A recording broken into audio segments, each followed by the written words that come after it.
Bismillahirrahmanirrahim. Assalamualaikum warahmatullahi wabarakatuh. Alhamdulillah kita dapat berkumpul lagi dalam perkuliahan Filsafat Ilmu dan Integrasi Islam. Saya sebagai moderator Alvan Afifi Kurniawan bersama dengan teman-teman dari program studi Magister Pendidikan Bahasa Arab Universitas Islam Negeri Malang. Kita pada malam ini akan bersama-sama membahas tentang mata kuliah kita, yaitu Filsafat Ilmu dan Integrasi Islam dengan topik Filsafat Agama, Pendekatan Metafora Simbolik, yang akan disampaikan langsung oleh dosen pengampu kita, yaitu Yai Mem. Kepadanya waktu dan tempat kami persilakan. Baik, Assalamualaikum warahmatullahi wabarakatuh. Assalamualaikum warahmatullahi wabarakatuh.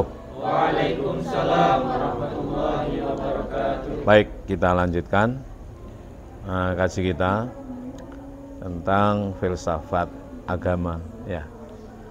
Pendekatan metafora simbolik. Pendekatan metafora simbolik ini banyak dilakukan oleh para filosof Muslim, terutama yang paling terkenal itu pengarang Al-Futuhat Al-Makkiyah. Siapa dia?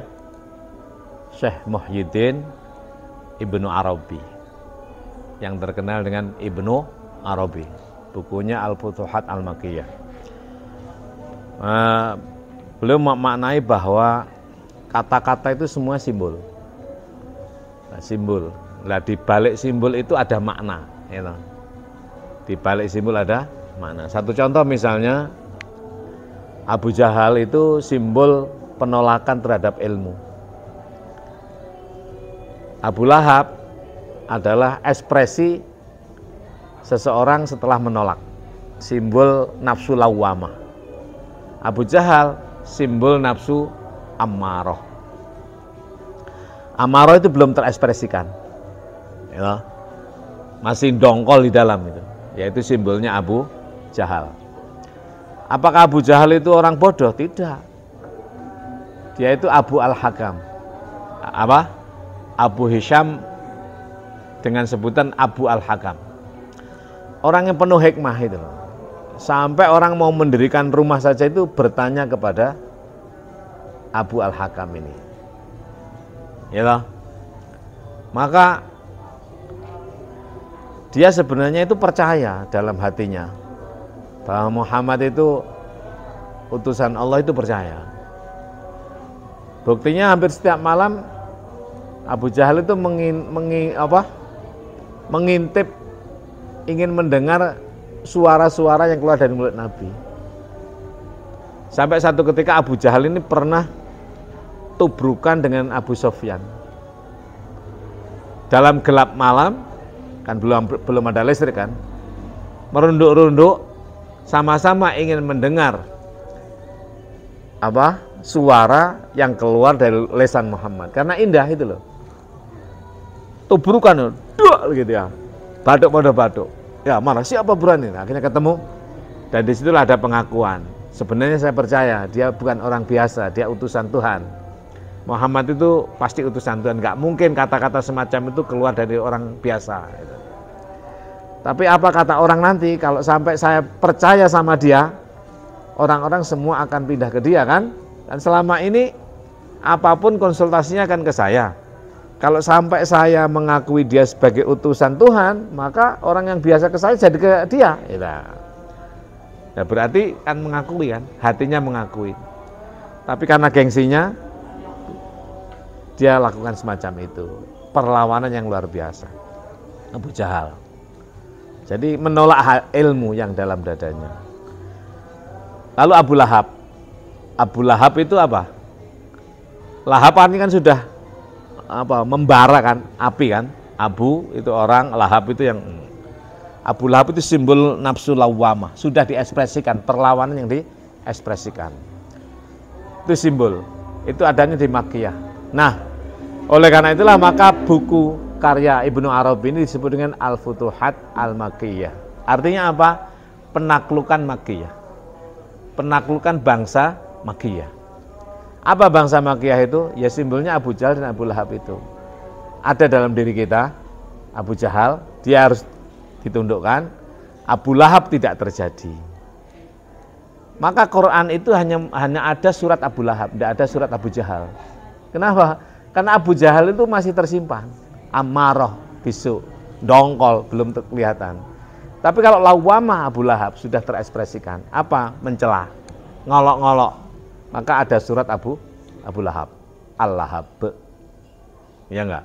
Nah itu yang dikatakan oleh Syekh Ibnu Arabi. Maka Futuhat Makkiyah ini, yaitu penaklukan Makkiyah, simbolnya Abu Jahal dan Abu Lahab. Setelah dia ditaklukkan, dua ini dalam diri kita mau ngamuk ya, amarah besok, maka lawamah Lahabnya tidak Lahab menyala-nyalanya tidak terekspresikan, dorongannya berubah menjadi mulhamah. Apa mulhamah itu? Tulhim sahibaha fi'lal khairat, simbolnya Abu Bakar. Maka julukannya Abu Bakar As-Siddiq, selalu membenarkan, karena bagaimanapun apapun pokok prinsipnya Abu Bakar itu melakukan yang terbaik. Itulah simbol mulhamah. Sudah nufus lagi, bukan nafsu tapi nufus. Ya. Apa namanya? Nufus. Nafsun, nafsani, ya toh, jelek. Amarah bisu dan lawamah. Mulhamah menjadi nufus, baik artinya jiwa. Kita artikan menjadi jiwa. Kalau kebaikan dilakukan, maka akan timbul mutmainnah. Simbolnya Umar bin Khattab, Amirul Mukminin Umar bin Khattab. Maka dulu banyak sahabat yang salah paham dengan Umar. Protes pada Rasulullah, ya Rasulullah, bagaimana Umar itu? Sudah lama dia itu ngikut penjenengan kok masih kasar aja itu. Kok nggak tenang hatinya? Apa jawab Rasulullah? Oh, kamu salah paham. Umar itu orang yang paling tenang sepanjang manusia dicipta. Seandainya ketenangan itmi'nanu Umaro, lawuzina itmi'nanu Umaro lil basharin lawazanat itmina Umar. Jadi seandainya ketenangan Umar ditimbang dengan seluruh manusia, ketenangan manusia, mulai dari Adam sampai hari kiamat nanti, maka masih beratan tenangnya Umar. Ini simbol juga itu loh. Mosok tenangnya Umar mengalahkan Rasulullah, nggak mungkin kan? Ini namanya hiperbola untuk mentakkid. Kamu salah paham. Umar itu orang yang paling tenang sepanjang zaman. Sepanjang zaman manusia dicipta. Seandainya ketenangan manusia dicipta semuanya ditimbang dengan ketenangan Umar, masih beratan ketenangannya Umar. Maka nafsu mutmainnah. Jadi amarah bisu itu Abu Jahal, lawamah itu Abu Lahab, Makkiyah kan? Dia harus difutuh, ditaklukkan, penaklukan Makkah.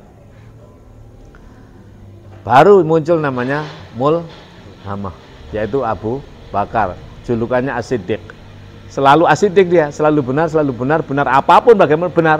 Pokoknya saya berbuat baik, mulhamah.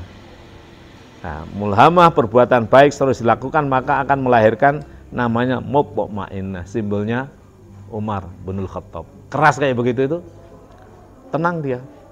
Orang itu kalau keras itu kadang malah tenang. Ya. Biasanya orang itu kalau nggak tenang kan wedi. Umar nggak wedi. Faruq julukannya. Apa? Al-Faruq. Makanya dia keras, Al-Faruq, karena tahu udah tegas aja itu. Apa istilahnya? Ya udah los aja itu loh. Umar itu los aja itu. Di masa Umar lah istihad itu muncul. Apa? Istihad. Dulu orang sholat Ramadan, qiyamul Ramadan, Rasulullah 6 rakaat. Sisanya suruh sholat sendiri, boleh di rumah, boleh di masjid. Nah, karena Ramadan berikutnya sepeninggalan Rasulullah ya, di masa Abu Bakar, orang itu pada sholat di jalan-jalan ya, dengan jumlah rakaat yang berbeda-beda, pokoknya banyak-banyak kan itu loh. Lalu di masa Umar dikumpulkan. Udah. Kumpul semua di sini, 20 rakaat. Nanti yang mau nambah silahkan, di rumah silahkan di jalan. Jadi kalau mengatakan, alhamdulillah masjid kita sudah mengikuti Rasul terawihnya. Loh, Rasul nggak pernah terawih. Rasul itu hanya sholat qiyamul Ramadan 6 rakaat. Loh. Sisanya nambah sendiri-sendiri. Yang terawih itu Umar dan itu 20. Kalau 8 gimana? Ya nggak apa-apa, ngaslin terawih ora wajib. Cukup 2 saja, ya loh. Aslinya sholat terawih itu 2 gitu loh. 2 rakaat udah selesai. Terawih berapa kamu? 20. Berarti mengikuti Umar. Mengikuti Umar yang di masjid. Umar masih nambah lagi. Umar masih nambah lagi loh, 20 di masjid bersama Umar, gitu. Umar masih nambah lagi, ada yang 100 rakaat. Ada saya kalau sholat 100 rakaat. Ya. Saya kalau sholat 100 rakaat, ada dasarnya itu. Lah masjid Amr bin As di Mesir 68 rakaat. Sampai subuh. Nah makanya kalau baru 20 atau rasa geger lah itu, orang sholat jurah popo itu ya. Nah, ketenangan didapatkan maka akan menjadi rela. Berikutnya nafsu radiyah. Maka amarah bisu, lawama, mulhama, mutmainnah, radiyah. Nafsu yang keempat yaitu radiyah, rela. Orang kalau nggak tenang itu nggak bisa rela. Maka untuk mendapatkan bagaimana agar supaya dirimu rela, tenangkan dirimu. Bagaimana agar tenang, lakukan kebaikan. Banyak kan kebaikan itu. Ini mau akeh kebaikan, mau nyapu, mau apa. Pokoknya lakukan kebaikan apapun, sedikit. Jangan lihat apa. Pokoknya lakukan saja. Noto sandal atau apa aja lah. Itu akan melahirkan ketenangan. Ketenangan didapatkan akan melahirkan kerelaan diri. Simbolnya apa? Utsman bin Affan. Utsman bin Affan. Utsman itu ahli ekonomi. Artinya apa? Orang itu bisa rela kalau dapat itu loh, materi. Wes aku ikhlas enggak apa-apa, palsu. Kamu bisa rela kalau kamu dapat, ya enggak? Alhamdulillah rela enggak apa-apa. Enggak oleh enggak iso rela itu. Ngono loh. Oh, enggak oleh kok rela gimana? Harus dapat supaya rela. Bos seberapa bagiannya? Kamu nggak tak kayak sing rela, nggak bisa itu, harus kamu beri itu loh. Ini ada pembagian, kamu nggak usah dikasih, rela nggak? Ya nggak rela, nggak usah ditanya itu. Ini ada pembagian 100.000 dibagi orang 10, kamu hanya dapat bagian 5 bisa rela? Ya, bisa rela. Kamu nggak dapat bagian bisa nggak rela? Pasti nggak bisa itu loh. Kalau ngomong bisa palsu itu. Utsman bin Affan. Nah kalau kamu sudah rela pada apa siapa saja karena begitu, baru akan mendapatkan mardiyah berikutnya. Nafsu yang ke-6. Apa? Mardiyah. Simbolnya Sayyidina Ali. Orang itu bisa mardiyah lek pinter. Lek apa? Alim. Ali itu babul ilmi, ya toh? Ana madinatul ilmi wa aliyun babuha. Saya ini gudangnya ilmu, pintunya lewat Ali. Jadi kamu Ali itu jos ilmunya. Lah kamu akan bisa mendapatkan rela diridhoi oleh Allah lek kamu alim. Nah kamu alim apa ora sing ro kamu kan. Nek uripmu selalu rela, maka kamu akan mendapat ridho. Kalau kamu dapat itu pasti alim kamu. Ya apa caranya? Ya rela terhadap apa siapa saja tanpa membeda. Karena dicipta, diada oleh Allah agar supaya mendapatkan mardiyah. Kalau kamu sudah mendapatkan mardiyah, kamu akan menjadi babul ilmi, pintunya ilmu datang ke kamu dah. Iso-iso dewe. Nah, bagaimana orang yang mendapatkan rela itu mardiyah, orang mendapat ridho Allah itu, manakala cinta apa siapa tanpa membeda, namanya kamilah, simbolnya Kanjeng Nabi Muhammad, keterpujian kan. Nah, pendekatan metafora simbolik ini sering digunakan oleh Ibnu Arabi dalam bukunya Futuhat Al-Makkiyah. Buku Futuhat Al-Makkiyah dengan judul ini pun sebenarnya dulu dari lembaran-lembaran. Jadi beliau itu setiap ngajar pasti nulis. Lalu dikumpulkan menjadi sekian jilid, ada yang 10, ada yang 12, ada yang 8 ya, ada yang 16 juga. Macam-macam sesuai dengan penerbitnya. Saya punya tak kasihkan orang udah. Ya. Jadi semacam itulah. Lo mulai bismillah sampai minal jinnati wanas itu juga simbolik. Kenapa dimulai awalnya bismillah, tengahnya wal yatalataf, terakhirnya minal jinnati wanas, itu simbol. Jadi orang itu harus dimulai dengan kasih sayang. Bentuknya apa? Lemah lembut. Kasih sayang itulah baru kamu bersikap wal yatalattaf wala yush'iron nabikum ahada dalam surat Kahfi ayat 19. Surat Al-Kahfi surat ke-18 ayat 19. Baru kamu bisa, caranya gimana agar itu? Harus minal jinnati mana sifat jinmu yang suka ngamuk-ngamukan dan sifat manusiamu yang kurang pandai berterima kasih harus kamu kendalikan, kamu pimpin agar bisa wal yatalattaf, agar bisa timbul kasih sayang. Loh ini semacam ini. Kayak begitu. Kenapa Fatihah lalu Baqarah? Kenapa Fatihah, Baqarah, Ali Imran, apalagi An-Nisa, Al-Maidah, Al-An'am, Al-A'raf, ya. Kemudian apa? Al-Anfal, At-Taubah, Yunus, apa? Yunus, Hud, 11 Hud, 12, Yusuf, Ar-Ra'du, Ibrahim, Hijr, Nahl, Isra, Kahfi, Maryam, Toha, Anbiya, Hajj, apalagi Mukminun, Nur, Furqan, Syu'ara dan seterusnya itu, Naml, Qasas, Ankabut, Rum dan seterusnya itu. Kenapa penamaan? Itu simbolik semuanya. Semua bermakna simbolik. Maka itu teks simbol harus dikait dengan meta. Foranya itu semacam itu, foranya itu Fatihah dan seterusnya sampai minal jinnati wanas. Metanya apa? Nah, di situ meta itu dibalik teks. Maka metafora simbolik, memaknai kata-kata itu sebagai simbol. Fora yang simbol, fora simbolik, maka harus di meta. Apa meta itu? Di atasnya. Di balik itu. Ya toh, Pobri misalnya, kenapa Pobri kok pakai baju ini? Kok enggak pakai celana pendek aja? Simbol kan ini? Maknanya apa? Metanya apa? Ya karena mau kuliah. Coba mau mandi beda lagi. Ya enggak? Jadi makna karena kuliah, karena ini kan tidak ada dalam simbol kan, tapi di balik simbol kan.